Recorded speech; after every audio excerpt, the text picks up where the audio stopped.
Hello friends, मेरे digital classes में आप लोग का बहुत बहुत फिर से नए सेशन में स्वागत करता हूं। तो हम सीजीपीएससी जो प्रीवियस ईयर के जो क्वेश्चन यहां पे सॉल्व कर रहे थे, जो पीएससी आंसर लिया गया, उसी आंसर को यहां पे मैं शेयर कर रहा हूं। मैं कुछ भी अपनी तरफ से यहां पे शेयर नहीं कर रहा हूं मैं, तो जो आंसर पीएससी द्वारा लिया गया उसी क्वेश्चन को यहाँ पे बताया जा रहा है। प्रीवियस ईयर के जो क्वेश्चन यहाँ से जो आप 2024 में नए एस्पेरेंट हो गए, चाहे पुराने हो, तो इससे बहुत सारे हेल्प होता है। कैसे टाइप के क्वेश्चन पूछा गया है, कैसे आपको तैयारी, कितना क्वेश्चन कहाँ से पूछा गया है, करंट अफेयर से, जीके से, छत्तीसगढ़ जीएस से, यहाँ से जो है कितना क्वेश्चन कहाँ से पूछा, ये आपको तैयारी करने में बहुत ही हेल्पफुल होता है, चाहे आप कोई भी एग्जाम का आप प्रिपरेशन कर रहे होंगे। चलिए स्टार्ट करते हैं सेशन को। बाकी आप समझदार हो, पहले बार आए हैं तो चैनल को सब्सक्राइब करके रख लीजिएगा। तो पिछले क्लासेस में मैं 60 क्वेश्चन कवर कराया था, ये हमारा चौथा या पांचवा पार्ट है। तो क्वेश्चन है, निम्न में जीव मंडल निचयों को उनके भौगोलिक क्षेत्र के आधार पर घटते क्रम में इसको सजाना है, ऐसे कर। तो इसका जो आंसर मैं बताया था आपका, नंदा देवी, पंचमढ़ी, अगस्तमलाई, पन्ना, ये आपका जो कंचनजंगा, ये आपका जो है जो क्षेत्र, भौगोलिक क्षेत्र के यहाँ पे जीव मंडल निचयों में, ये आपके भौगोलिक क्षेत्र के यहाँ आधार पर ये आपका घटता क्रम है, मतलब ये आपका डी ऑप्शन यहाँ पे करेक्ट आंसर हो जाएगा। नेक्स्ट क्वेश्चन देखिए, बढ़ते हैं अगला क्वेश्चन तरफ। निम्नलिखित भारत की मिट्टियों को 6 आईसीआर द्वारा यूएसडीए मृदा वर्गीकरण के अनुसार उनके क्षेत्रफल के आधार पर घटते क्रम में इसको सजाना है। तो इसका जो पीएससी जो आंसर लिया गया था आपका, एंटीसोल्स, फिर एल्फीसोल्स, फिर एरिडीसोल्स, या आपका अल्टीसोल्स, ये जो इसका सी ऑप्शन यहाँ पे जो पीएससी द्वारा इसका आंसर लिया गया था। तो आपको याद रखें, क्षेत्रफल के आधार पर घटते क्रम के जो भारत की मिट्टियों को वर्गीकरण किसको जमाया गया था, एंटीसोल्स, फिर एंटीफॉल्स, एल्फीसोल्स है आपका, फिर एरिडीसोल्स, और लास्ट में आपका अल्टीसोल्स आ जाता है। मतलब ये आपका सी ऑप्शन पीएससी द्वारा इसका लिया गया था। नेक्स्ट क्वेश्चन देखते हैं। अगला क्वेश्चन देखते हैं, निम्न कथनों को पढ़कर सही विकल्प का चुनाव करना है या चुनना है। समुद्र से दूरी बढ़ने पर उष्णकटिबंधीय चक्रवात का बल कम हो जाता है। दूसरा है आपका, उष्णकटिबंधीय चक्रवात को ऊर्जा समुद्र सतह से प्राप्त जल वाष्प की संघनन क्रिया में छोड़ी गई गुप्त ऊष्मा से मिलती है, जो कि समुद्र सतह से दूर जाने पर कम हो जाती है। यहाँ पे दिया है 1 और 2 दोनों सही हैं, 2 1 का सही कारण है। 1 और 2 दोनों सही, परंतु 2 1 का सही कारण नहीं है। 1 सही है परंतु 2 गलत है। 1 और 2 दोनों गलत है। तो इसका जो पीएससी जो आंसर लिया गया था, ये ऑप्शन लिया गया था 1 और 2 दोनों सही हैं तथा 2 और 1 का सही कारण है। तो ये मतलब ये आपका ए ऑप्शन करेक्ट आंसर हो जाएगा 62 का। इसको याद रखिएगा। नेक्स्ट अगला क्वेश्चन देखते हैं। यहाँ पे कॉलम पहला में दिए गए फसलों को कॉलम 2 में दिए गए राज्यों के साथ मेल करें, और जहां उनकी जो पैदावार सबसे ज़्यादा यहाँ पे होती है, इसको यहाँ पे मैच करना है। तो यहाँ पे प्रिंटिंग थोड़ा मिस्टेक हो गया है। तो निम्न में से कौन सा कथन यहाँ पे सही नहीं है। तो भारत पवन ऊर्जा स्थापित क्षमता के आधार पर विश्व में चौथे स्थान पर है। बी है, भारत की कुल पवन ऊर्जा स्थापित क्षमता लगभग 400 गीगावाट है। भारतीय राज्यों में सबसे ज़्यादा पवन ऊर्जा जो क्षमता जमीन से 100 मीटर की ऊंचाई में है, उपरोक्त में से कोई नहीं। तो यहाँ पे जो है कौन सा सही नहीं है बताना है। यहाँ पे देख कौन सा कथन यहाँ पे सही नहीं है। ऐसे टाइप के जो क्वेश्चन आते हैं, अक्सर देखेंगे स्टूडेंट इसमें कंफ्यूज हो जाते हैं। मतलब कहने का मतलब है, जल्दी जल्दी प्रश्न को बनाने के चक्कर में क्या सही है और क्या नहीं है। ऐसा कई बार मिस्टेक हुआ, मेरे साथ भी मिस्टेक हुआ, तो आपके साथ भी हुआ होगा। तो ऐसे क्वेश्चन को एक से नहीं 2 बार पढ़िएगा, लेकिन आंसर आपको सही लगाना। तो यहाँ पे इसमें कौन सा सही नहीं है। तो आपको भारत में कुल पवन ऊर्जा स्थापित क्षमता लगभग 400 गीगावाट है, ये आपका सही नहीं। बाकी भारत पवन ऊर्जा स्थापित क्षमता के आधार पर विश्व में कौन से क्रम में है, 4th स्थान पर है। भारतीय राज्यों में सबसे ज़्यादा पवन ऊर्जा जो क्षमता जमीन से 100 मीटर की ऊंचाई है, और उपरोक्त में से ये आपका जो है कौन सा गलत नहीं है, मतलब कौन सा सही नहीं है। तो ये आपका बी वाला सही नहीं है। नेक्स्ट क्वेश्चन, अगला क्वेश्चन है, यूएडी समूह के संदर्भ में क्या सही है। तो यूएडी के समूह के संदर्भ में क्या सही है। तो उत्तर है आपका, यूएडी समूह के शीर्ष नेताओं के बीच पहली बैठक 2017 में हुई थी। दूसरा है, यूएडी 2022 की बैठक 24 अप्रैल को टोक्यो में आयोजित हुई थी। थर्ड है आपका, यूएडी 2022 की बैठक में हिंद प्रशांत समुद्री जो कार्य क्षेत्र जागरूकता IPM-DA पहल की घोषणा यहाँ पे हुई थी। यहाँ ऑप्शन दिया गया है 1 और 2, 1 और 2, 1 और 3 ए में, बी है 1 और 2, केवल 3 सी है और डी है आपका 1, 2 और 3। इसका जो PSC जो आंसर लिया था केवल 3 इसका करेक्ट आंसर हो जाएगा।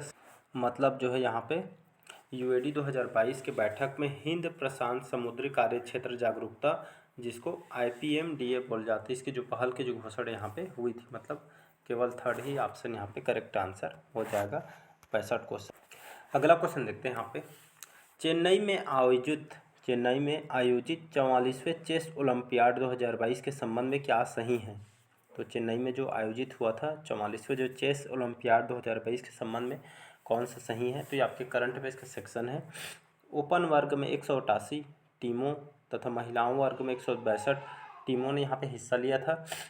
दूसरा है भारत की कुल 6 टीमों ने इस आयोजन में हिस्सा लिया था। थर्ड है आपका भारत ने ओपन तथा महिला वर्ग में कांस्य पदक हासिल किया था। तो इसमें जो ऑप्शन दिया गया है कौन सा इसका करेक्ट आंसर हो जाएगा? तो इसका जो करेक्ट आंसर हो जाएगा यहाँ पे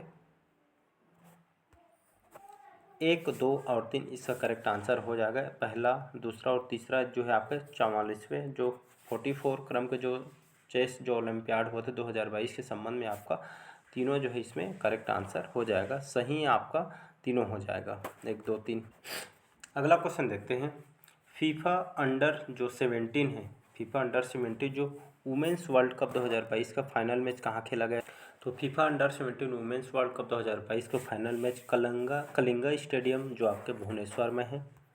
पंडित जवाहरलाल नेहरू जो स्टेडियम आपके मंड्याक में है। DY पाटिल जो स्टेडियम है ये आपके नवी मुंबई में है, या उपरोक्त में से कोई नहीं। तो ये आपका जो है मैच कहाँ खेला गया था? सी ऑप्शन करेक्ट आंसर हो जाएगा। ये आपके वुमेंस का वर्ल्ड कप है जो फाइनल कहाँ खेली गई थी? DY जो पाटिल स्टेडियम है नवी मुंबई, ये आपका नवी मुंबई में आपका खेली गई थी। तो स्पोर्ट्स से अक्सर ज़्यादा क्वेश्चन पूछा जाता है तो आपको याद होना चाहिए। इसका सी ऑप्शन यहाँ पे करेक्ट आंसर हो जाएगा। कौन से स्टेडियम में खोला गया है, कौन सी टीम ने किसको हराकर जीती, ये आपको जो है ये आपको पता होना चाहिए।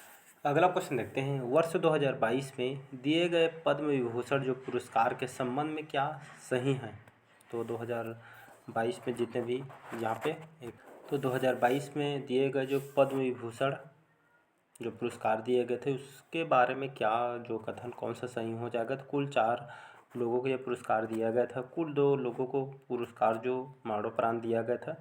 इसमें जो प्रभा अत्रे को भी यह पुरस्कार दिया गया था। तो यहाँ पे देख सकते हैं 1 और 2, 3, बी है 1 और 3 केवल 1 और डी है केवल 3। तो इसका जो करेक्ट आंसर जो PSC लिया गया था बी ऑप्शन यहाँ पे 1 और जो 3 है इसका करेक्ट आंसर हो जाएगा। 1 और 3 कहने का मतलब ये आपके 2022 में पद्म विभूषण पुरस्कार में आपका संबंध में कुल 4 लोगों को पुरस्कार दिया गया था।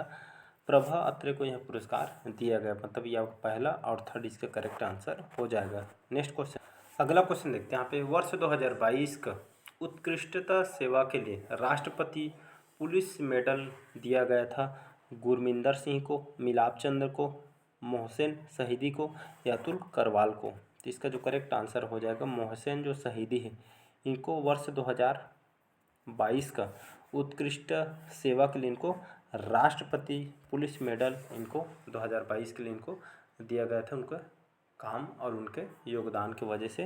तो याद रखिएगा मोहसिन शहीदी। ये आपके करंट अफेयर्स के क्वेश्चन है तो इसको याद रखिएगा। अगला क्वेश्चन है, ये भी आपका करंट अफेयर्स का क्वेश्चन है, इसरो के द्वारा वर्ष 2022 में भेजे गए जो अंतिम जो PSLV है, पोलर सैटेलाइट जो व्हीकल बोला जाता है इसको, तो PSLV मिशन का नाम क्या था? PSLV C54, PSLV C53, PSLV CS2 या आपका PSLV C51। तो इसका जो PSC जो आंसर लिया गया था जो पोलर सैटेलाइट जो लाइट व्हीकल जो है C54, तो इसरो के द्वारा, इसरो को मतलब क्या चीज़ है इसरो? तो हमारी स्पेस एजेंसी है, इंडियन स्पेस रिसर्च ऑर्गेनाइजेशन इसका फुल फॉर्म है। तो कई बार आपके बड़े बड़े एग्जाम में इंटरव्यू वगैरह में क्वेश्चन पूछा है कि इसरो का फुल फॉर्म क्या होता है, तो याद रखिएगा इंडियन स्पेस रिसर्च ऑर्गेनाइजेशन इसका फुल फॉर्म होता है, जो कि भारत की हमारी स्पेस एजेंसी है। 1958 में इसकी स्थापना किया था और इसके बेंगलोर में इसका हेड क्वार्टर। अभी इसके हेड कौन है इसके, तो एस सोमनाथ जी अभी इसके हेड हैं, तो इसको याद रखिए। तो करंट अफेयर्स के क्वेश्चन ये भी। तो 2022 में इसरो के द्वारा इसको अंतिम PSLV मिशन का नाम जो है PSLV C54 रखी गई थी। तो यहाँ से आपको एक तो यहाँ पे चंद्रयान 3 से क्वेश्चन पूछा जा सकता है, पहला टॉपिक है। दूसरा आपका जो है आदित्य जो L1 है, जो सूर्य मिशन है, यहाँ से क्वेश्चन आपसे पूछ सकता है। तो दोनों से मान के चलो, इसको बढ़िया रट लीजिएगा। यहाँ से क्वेश्चन आपका चंद्रयान 3 से और आपका आदित्य L1 जो मिशन है हमारा मून मिशन से पूछा जाएगा। सूर्य मिशन से भी यहाँ से क्वेश्चन आपसे पूछा जाएगा। और अभी जो भारत और अमेरिका के द्वारा जो पृथ्वी अवलोकन के लिए जो मिशन भेजा जा रहे हैं, तो वहाँ से भी क्वेश्चन आपसे पूछा जा सकते हैं। तो करंट पे सबसे अभी से बढ़िया तैयारी करने स्टार्ट कीजिएगा। 2 महीने के पेपर आपको बिल्कुल भी टाइम नहीं बचेगा, इसलिए अभी से बढ़िया तैयारी करना स्टार्ट कीजिएगा। इसका जो आंसर PSC A ऑप्शन लिया गया था। अगला क्वेश्चन देखते हैं यहाँ पे, भारत G20 में कौन से वार्षिक शिखर सम्मेलन की मेजबानी कर रहा है? 17वां, 18वां, 19वां या 16वां? तो याद रखिएगा, इसका जो PSC जो आंसर बी ऑप्शन लिया। हाल ही में जो है G20 सम्मेलन जो है भारत के द्वारा कहाँ पे किया गया है? तो दिल्ली के जो मंडपम है, यहाँ पे जो इसी स्थान पे जो है G20 जो शिखर सम्मेलन भारत ने इसकी अध्यक्षता की है पूरा भव्य तरीके से यहाँ पे। तो G20 से याद रखिएगा, यहाँ से तो आना क्वेश्चन भी तय है। जो इसरो वगैरह मतलब चंद्रयान 3, सूर्य मिशन, ये आपका G20, ये अहम मुद्दे हैं। यहाँ से डेफिनेटली आपसे क्वेश्चन पूछा जाएगा। और इस बार जो है दक्षिण अफ्रीका में इस बार 19वीं क्रम का जो है सम्मेलन होने जाए। 18वां हमारे भारत में हुआ है G20, 19वां जो है आपका दक्षिण जो है अफ्रीका में होने वाली है 19वां क्रम को। और आपका G20 में एक देश और शामिल हुआ है, G21 हो गया है। तो इसको याद रखिए, जो यूरोपीय संघ को इसमें शामिल किया गया। तो यहाँ से क्वेश्चन जो है डेफिनेटली क्वेश्चन पूछा जाएगा, तो इसको बढ़िया तैयारी करके जाइएगा। आपके कोई भी एग्जाम हो, अहम मतलब करंट के मुद्दे हैं, तो यहाँ से तो डेफिनेटली क्वेश्चन आपसे पूछा जाएगा। नेक्स्ट क्वेश्चन, अगला क्वेश्चन देखते हैं, अंतर्राष्ट्रीय बुकर पुरस्कार 2022 किसको दिया गया है? फराह बासिर को, नामिता गोखले को, चित्रा दिवाकरुणी को या आपके गीतांजलि श्री को? तो इसका जो करेक्ट आंसर जो है 2022 में है गीतांजलि श्री को। उनके लेखन साहित्य के क्षेत्र में इसको दिया जाता है बुकर पुरस्कार, याद रखिएगा। तो 2023 में किसको दिया गया है मैं बता सकता हूँ, लेकिन खुद से इसको गूगल में सर्च करके इसका आंसर बताइएगा। 2023 में बुकर पुरस्कार किसको दिया गया है? तो चलिए, इसका जो आंसर है 2023 में जो है किसको अंतर्राष्ट्रीय बुकर पुरस्कार दिया गया है? तो पॉल लिंच। याद रखिए, करंट अफेयर्स में रोज़ मैं जो सेशन कुछ दिन पहले इसको मैं पढ़ाया हूँ। तो पॉल जो लिंच है कहाँ के रहने वाले हैं? आयरिश लेखक हैं, आयरलैंड के लेखक हैं। इनकी जो बुक है प्रॉफिट सॉन्ग, उनकी जो है बुक है, उनके जो खास करके पारिवारिक मुद्दे पे इस बुक को लाई गई है। तो इन्हीं के जो 2023 के लिए इनको बुकर अंतर्राष्ट्रीय बुकर पुरस्कार 2023 के लिए इनको दिया गया था। बहुत ही इंपॉर्टेंट क्वेश्चन है, इसको याद रखिएगा, इसको रट लीजिए। एक बार में जिससे क्लियर नहीं हो पाता, एक बार रिवाइज कीजिएगा तो आपको समझ आ जाएगा। तो ये 2023 के लिए इनको दिया है, 2022 में गीतांजलि श्री को लिया था PSC, इसका डी ऑप्शन लिया गया। अगला क्वेश्चन देखते हैं, स्वर्गीय महारानी एलिजाबेथ जो द्वितीय के बारे में क्या सही नहीं है? तो कौन सा सही नहीं है इनके बारे में? एलिजाबेथ द्वितीय है, इनके बारे में वो 2 बार आधिकारिक रूप से भारत आई हुई थी। वो 1961 में भारतीय गणतंत्र दिवस पर मुख्य अतिथि के रूप में रही हैं। वो भारत की स्वतंत्रता की 50वीं वर्षगांठ के रूप में समारोह में सम्मिलित होने के लिए भारत आई थी। उपरोक्त में से कोई नहीं। तो महारानी जो एलिजाबेथ द्वितीय है, इनके बारे में कौन सा सही हो जाएगा? इसका जो PSC आंसर ए लिया गया है, तो महारानी जो एलिजाबेथ है द्वितीय है, ये जो है भारत के जो आधिकारिक दौरे पे 2 बार यहाँ पे आई हुई है, आपका करेक्ट आंसर हो जाएगा। तो इसको याद रखिएगा। और एक क्वेश्चन आपसे जो मैं पूछना चाहूँगा, 2023 के गणतंत्र दिवस पे जो कि गेस्ट के रूप में कौन से देश के जो राष्ट्रपति को बुलाया गया था? ये कमेंट बॉक्स में बताइएगा। इसका जो आंसर कमेंट बॉक्स में बताइएगा। गलत होता है तो मैं आपको आंसर उसमें कमेंट बॉक्स में पिन कर दूंगा या आपको आंसर यहाँ पे मैं दे दूंगा। इसका PSC A ऑप्शन लिया गया था। नेक्स्ट क्वेश्चन, अगला क्वेश्चन है, निम्न में से गलत मिलान को चुनें। यहाँ पे क्या लिखा है, HR यहाँ पे heritage city development and organisation योजना है। यहाँ पे सेहत सोशल यहाँ पे endeavour health care and telemedicine for है।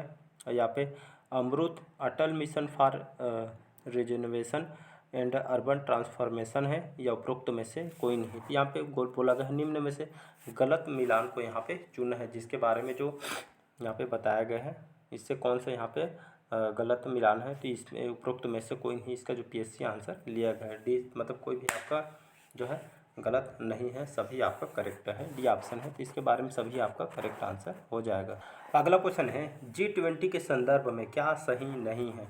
G20 सभी जानते हो भारत हाल ही में इसकी अध्यक्षता की गई थी। तो क्वेश्चन है पहला जो कथन यहाँ पे कौन सा सही नहीं है उसको बताना है। G20 समूह यूरोपियन यूनियन और अन्य 19 देशों का औपचारिक समूह है। G20 का सचिवालय लंदन में है।